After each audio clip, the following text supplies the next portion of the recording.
keep that in mind. I think mine's kind of going away. Okay, hey, anyone in here need to practice? Okay. Figured as much. Another choice, one or two. Alright. Okay, Dave, we have some time. Make sure if you have questions, you ask or questions so. Yep. All right. Anyone else? Anyone? Okay. Perfect. All right. Today, I want to basically go over our practice guide to kind of talk about where we're at. Remember, test is tomorrow, so kind of keep that in mind. We have a test tomorrow on this, so we got to make sure that you know what you're doing. Yep. Tomorrow. Okay. Tomorrow and Thursday, so we got to make sure that we know. Okay, I'm gonna put this here. Do you know the summons yet? No. That's what I'm worried about. So, yeah, if you didn't know, I'm gone Thursday. I hate being gone on test day. Can't be helped this time. I can't change that. So, so on Thursday, even though you guys are going to be finishing the test, I'm going to make sure that Friday, if we have classes Friday, you'll have 15 extra minutes to kind of work through it. Okay, ask questions if you need to. I don't like taking a third day. It's just I don't feel right not being here.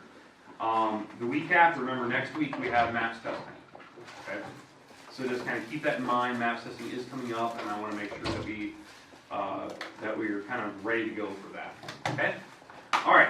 Problem number 1 and 2. Remember, the goal on these were to change these to radians. So you had to multiply by pi over 180. Simplify the fraction. Leave it a fraction. Leave pi on the top. Just simplify it. So it's pi over 180. The next ones, 3 and 4, you basically do the complete opposite. You're converting these to degrees. So now you're going to multiply by 180 over pi. And these are the ones where you'd actually find the decimal. I don't know if I talked about it yesterday. If they give you a weird decimal, like let's say this is 2.4, that might be a radian, right? If it doesn't have the degree symbol on it, that's radians. So now what you have to do is you have to multiply by 180 over pi, right? You still have to do the normal thing. The only weird part is there's no pi's to cancel out, like this one did.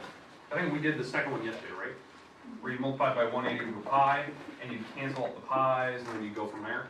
Well, on this top one, you don't have that. So you're going to have to take the 2.4 times the 180. Actually, I forgot what that number is. It's the decimal. And then divide by 3.14.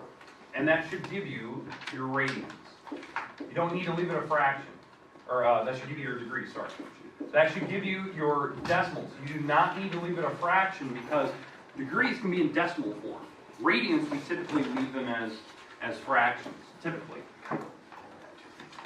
Okay, questions on what you might have to do if there's a weird number. Okay, these are the ones, the most common mistake questions we talked about yesterday. Co-terminal means you add 360, subtract 360 to find angles that land right on top of those. You have to give me 2 for each one. Maybe that's the instruction people always skip. You have to give me two co-terminal angles for each of these. So you can either add 360 or subtract 360. I don't care if you give me both, but you can do it all day, but you have to give me 2. Okay, roll. 7 and 8 we talked about yesterday. The formula is actually printed in the hint. That's where you have to take the radius of your circle times the angle, and the angle has to be in radians. Make sure you note that. Has to be in radians times the radius. If you try to take 120 degrees times your radius, you're not going to get anywhere. Okay. All right. Keep scrolling. We did number 9 yesterday. This is the one that I think is worth the most points on the whole test because you have to draw the picture with where that dot is. That forms your triangle, and then you can do Pythagorean theorem to figure out the missing hypotenuse wall, and then do all 6 trigonometries. So we talked about it yesterday. 10, 11, I think this is where we left off yesterday, where you did co-functions. Yes, sir. Co-functions are not reciprocals. Okay, so when you're doing a co-function, like if I'm doing the sine function here, sine is paired with cosine. Those are the main 2 functions. They're co-functions of each other. Cotangent, tangent are co-functions of each other, because that's how we always pair them. And then secant and cosecant are paired with each other. It's not a reciprocal. It's a co-function. So what you do is you know, like on this first one, you had to write cosine, and then you just take 90 and you subtract whatever angle they give you, the 19. And that's the idea. And whatever this number turns out to be, 71 or whatever it is. And that's it. That's what you leave it. You leave it cosine of 71. You don't even type it in the calculator. Just leave it and move on to the next one. That's how easy it is. I think some people just tend to forget which ones are paired when you do cofunctions. Okay. On that number, what was that, number 10? Or 11, sorry. That problem, make sure, I would convert it to degrees. Just so you can figure it out. I think it's like 60 something, but convert it to degrees. Okay? Alright, scroll. Alright, here's what we're going to pick up today. Goal today is get from here down to the last question. Now this is question, I believe, number 6, believe it or not. Even though it says 12, right? It's actually instruction number 6. This is problem number 6 in the test. This is number 7, then you have 8, 9, and 10. There's only 10 questions on the test. So, believe it or not. I gave you 2 in each, so you can prove that you actually know what you're doing. Okay, these problems, 12 and 13, you have to use a calculator. There's no other way to do it. You have to find the angle that's missing. So, which one do you want to do? Bottom one. 13, okay. So, we're gonna do the inverse function of tangent. So we're gonna take tangent to the other side, basically, that's how I think of it. And you're gonna do the inverse tangent button. That button, the tangent -1. We only use that button on your calculator when you want to find the angle that's missing, which is what we have here. And you're going to type in the 26.0307. That's all you do. Make sure your calculator is in degree mode, because I want my answers in degrees. So if you type that in, somebody have a calculator? I got you. 87.79? Yeah. There you go. 87.79 degrees. Okay, go about 2 decimal places, 3, doesn't matter. It says nearest degree, just go a couple, just to be safe. Is everyone getting that number on your calculator? Now remember, an inappropriate question for test day, how do I use the calculator? How do I do that? I'm not going to tell you that. That's inappropriate. You should know it today, after school, tomorrow morning. Those are the times you should ask that type of question. Not during a test. So kind of keep that in mind. I will not teach you how to use a calculator during the test. So for the top one, when you're negative cosine? Yeah, negative cosine. Inverse cosine. Yep. Okay, does everyone understand what those buttons are used for? To find angles. You'll have to do that, I think, on one of those story problems coming out. They want you to find an angle on, I think, on number 15. Something like that. You have to use the inverse button. Okay. You will want to bring a calculator tomorrow. I have 10. There's more than 10 of you in here. You're not allowed to use a cell phone, because cell phones, sometimes the cell phone won't be able to do that type of problem. Like, I know you can turn sideways, but sometimes it's only in radio mode. And I can't tell you which phones do that. So I don't honestly know. Alright. Questions on 12 and 13. Should be easy, like 1-step problems. They're worth 1 point each. Because it should be like 1 second to do it. I'm just trying to see, do you know how to use that button on your calculator correctly? Alright.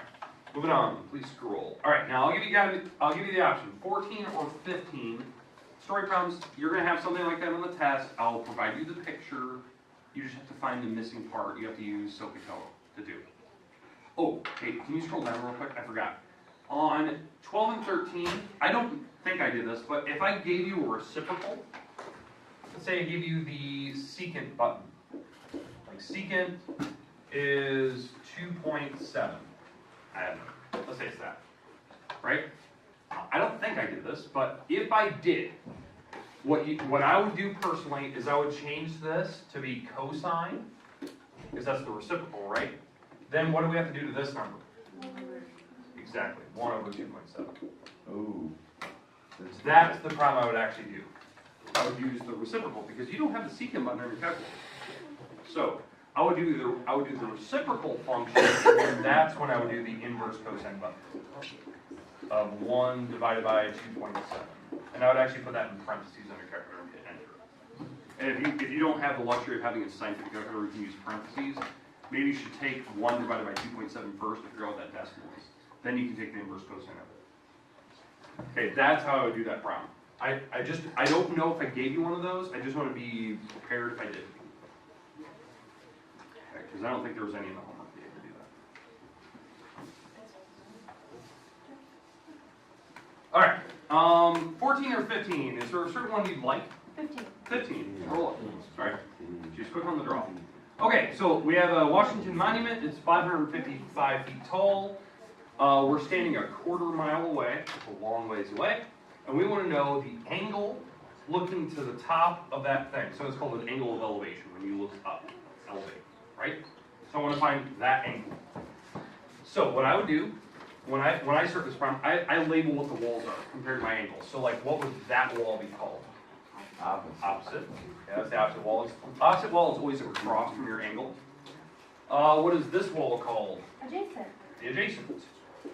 Okay, now that we have those labeled, now I know which trig function to use on SOHCAHTOA. Opposite over adjacent. Yeah, I'm going to use TOA. Because that's the one that uses opposite and adjacent, O and A. So tangent of my theta is the opposite wall over the adjacent wall. Now, in terms of like physics and science classes, the labels, feet would cancel out, top and bottom. And now, how would I solve that? Inverse button, and you're going to use tangent on this particular problem. So the tangent, inverse button, 555 divided by 1320. And that'll give you my angle. Anyone actually type that in? 22.8. 22.79, 22.8, I don't care. That's tongue Okay. Excuse me, jeez. I don't think so. But, yeah. All right. Any questions with how to do that problem? Okay, now, obviously on the one above it, you wouldn't have to do that. I think you'd have to find a wall.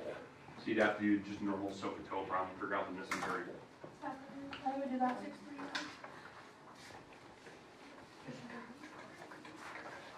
What was it? Okay. We're good so far with all the questions we went through. Sorry, I'm like really going quick. I want to make sure we get down to the bottom. You have some time where you can take 15, 20 minutes to work. Try some of them out. Ask questions if you have any. Especially if you're around. Quite sure. Okay, 16, 17.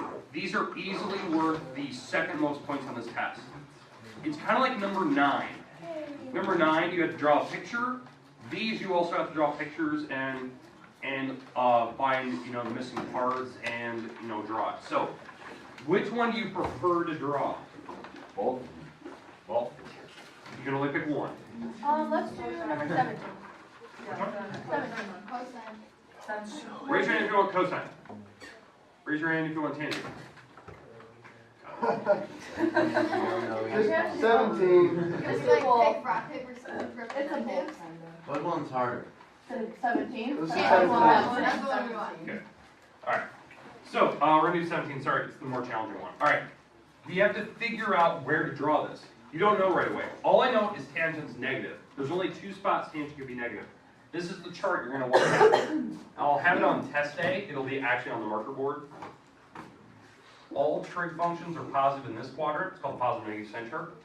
Sine and cosecant are positive in this quadrant. Tangent, cotangent are positive here. Cosine, secant are positive in the fourth. Okay, that's called the positive negative chart. It tells me kind of roughly where I'm at, what your trig function should be depending on where you draw it. Or should they be positive or negative? That's really all that chart tells me. Now, if I look at number 17, I can narrow down what quadrant I'm in.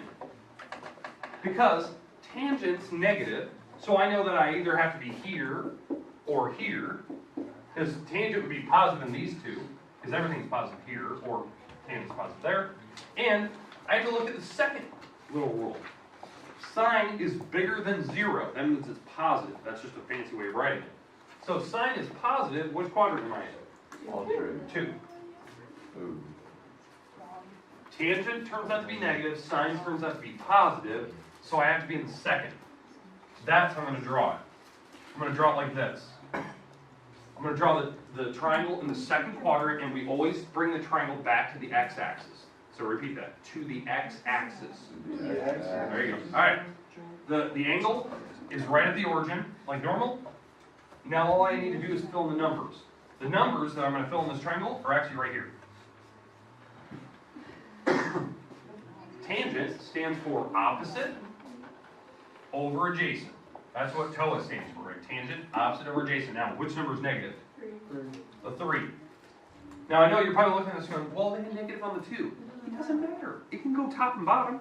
They're just messing with you. Crazy. So the 3 is the actual negative number. Now, how I know that? Because some people are like, I know the 3 is negative. You're in the second quadrant. Duh. Left is negative, up is positive. It's a normal coordinate system. This coordinate right here is 2 comma negative 3, or sorry, negative 3 comma 2. That's the coordinate to get there. All right, now that I have that, I have to do the Pythagorean theorem to figure out that thing. So, to figure out the Pythagorean theorem, that's the hypotenuse, by the way.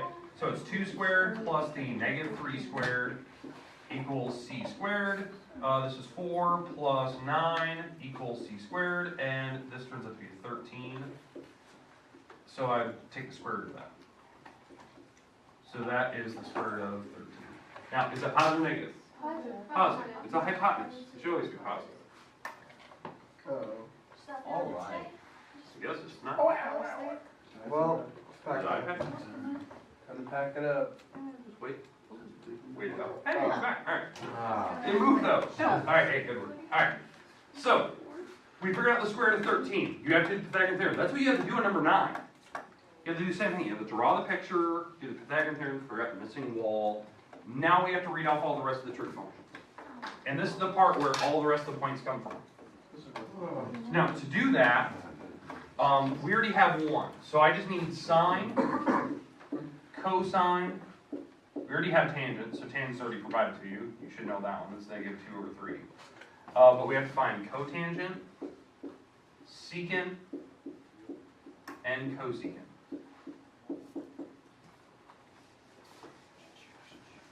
So these are the ones we have to find. Cotangent should be the easiest. We just flip it over. 3 over 2 is negative. Cosine. Cosine is adjacent over the hypotenuse. So negative 3 over root 13. Now, you can leave it like that. I'm kind of fine with that. Typically, if you're in any other pre-calc class or calc class, they would not allow you to leave that square root on the bottom. Why? It's an incorrect math. It's like leaving pi on the bottom. It's just, you don't do it. So what they would tell you to do is multiply top and bottom by square root of 13. So what it would actually turn out to be, it would turn out to be this.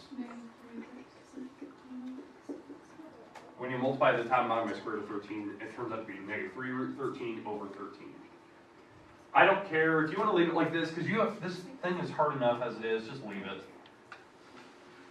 But I want you to know in your head that that's not the correct way to leave that. Okay, sine, same thing. Sine is opposite over hypotenuse, so that's 2 over 13. And now notice, out of the 3 main trig functions, which one's positive? Sine, because you're in the second quadrant. The big thing I'm checking for, are your numbers correct or your negative signs correct? That's what I'm looking for. That's the number 1 thing people messed up on the homework. Negative signs. Okay, then all you have to do is flip these over. 13 over 2, 13 over negative 3. So that's kind of easy. The big thing is you do have to label which one's which. Don't be that person where you draw an arrow. What I mean by that, because some people didn't understand what I was talking about yesterday. I have 2 people in this room that do something like this. Like they find sine and they're like, oh, the other trig function is I do that a lot. 13 over 2, and they don't even write down which one it is. Yeah, there's multiple people that do it. And what I'm concerned is, I don't think you know which trig function it is. I don't know what name it is. That's why I'm concerned. You have to label it on the test. If you don't label these things, like which one's which, I count them wrong. Keep that in mind. And that's 3 points. What if I don't? Okay, that problem is worth 7 points. Now why it's 7, not 8, like number 9 was? I already gave you one of the trig functions. So it's 1 point less. You still have to draw the picture, which is 2 points. You have to find the rest. Okay, we go to number 17. Okay, scroll. 18? Alright. Okay, we're going to do 18 now. This type of problem, we need to use these special triangles to do this. So you have to do the special triangles. So we have to do sine 2 pi over 3. I would first convert 2 pi over 3 to be an angle, to be like degrees.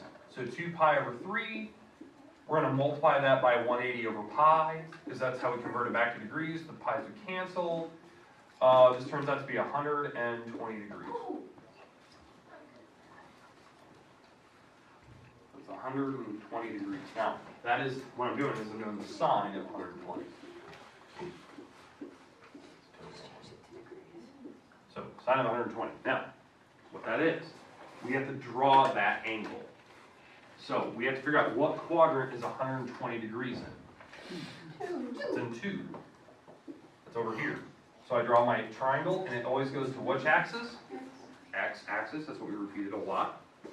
Always goes back to x-axis for 120 degrees, so that is actually a 60-degree angle. Now why I know that? Because when you bring it back to the x-axis, this is 180, and you subtract the 120.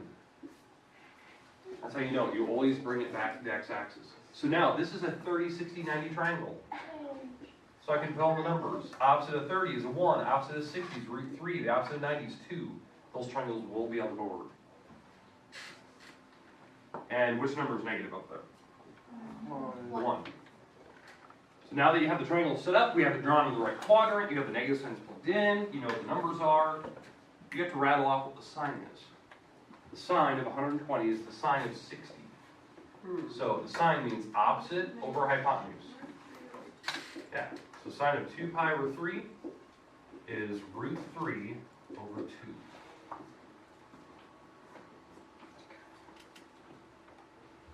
Because it's the opposite wall over the hypotenuse wall. Madam, attention please. Any juniors or seniors that need to see Jamie from Athletico, please go down to the locker room area at this time. Thank you. We did all that work just for this. This is the whole goal. You are finding the one fraction that it is. That's it. You're not reading all the rest of the trig functions. You're reading the exact value. If you give me a decimal there, I count it wrong. I want the exact value. That's exact. It's not doing a decimal approximation. So you have to use those special triangles. So I just don't know what triangle it is because it depends on your angle. So now like 495, that's doing a full circle and a little bit more. So you'll land in a certain quadrant. So you can draw it, whatever triangle it is. Read off the secant is. Secant is the reciprocal of cosine, so you have to find cosine and flip it over. Alright, we good? Yes, sir. Okay, let's move on. Alright, now, I'm going to warn you, for this last part, you have to draw the trig function. So I don't care which one we're going to do here. We have to draw it. I will not give you one where you shift it right and left. It'll be a problem where you go up and down, mess with the amplitude and period. I'm not going to do the things where we shift right and left. That's too difficult. So, which one do we want? 20 or 21? 20?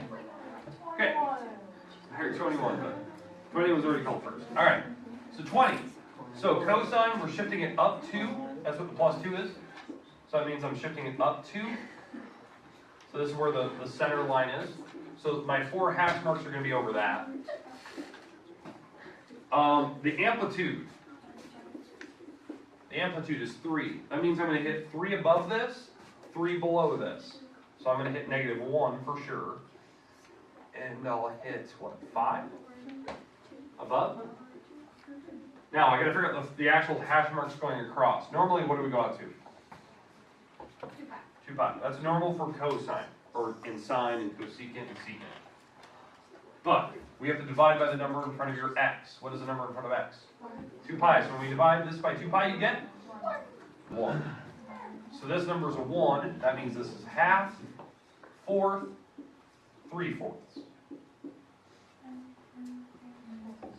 And now I have to draw a cosine. And cosine has a negative sign out front. So that means I'm basically flip the picture over. So cosine normally starts at the highest point, does like a U shape. But since there's a negative out front, I'm basically starting low and going up, so it's making like an N, not a U. So it's going to start around here, go to 0, go to the highest point, come back to 0, go to the lowest point. So it's doing this. How do we know what numbers to hit on the thing? What, highest, lowest point? No, Or the hash the hash mark. For cosine, you're going to hit 0 at the first marker and the third marker. The highest point will be the middle, or the lowest point will be the middle. Or you actually talk about like the 1/2. Yeah. The 1/2? Well, normally we go up to 2 pi. That's normal for cosine, sine, secant, but you have to divide by this number. So that's how I got the last one. So instead of 2 pi, it's 2 pi divided by 2 pi, which is 1. Cut in half, half, multiply by 3. So, are they It was all, half, half, multiply by are they all normally 2 pi? 3. Normal, except for tangent, cotangent. Those go up to pi. Okay. And tangent's centered. So you'd have to break half and half even. So it's even worse. So tangent, center, cotangents, Across. So it's going up to pi degrees. got it. So there'll be one normal problem. There'll be one of the other ones, like tangent, cotangent, secant, cosecant. So there'll be one problem you should be able to do, and maybe one more challenging. Maybe you should know too. Because I consider the tangent, cotangent, secant, cosecant to be more challenging. Because we just don't see the lots.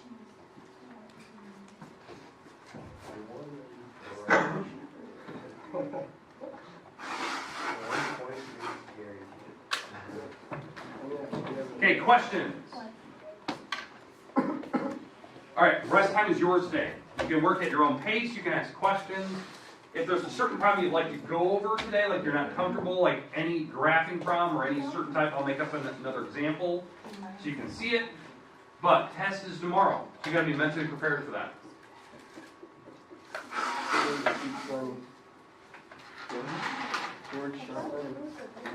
Where? Right in the back. Right in the back. To even make The spine. Oh, we have a first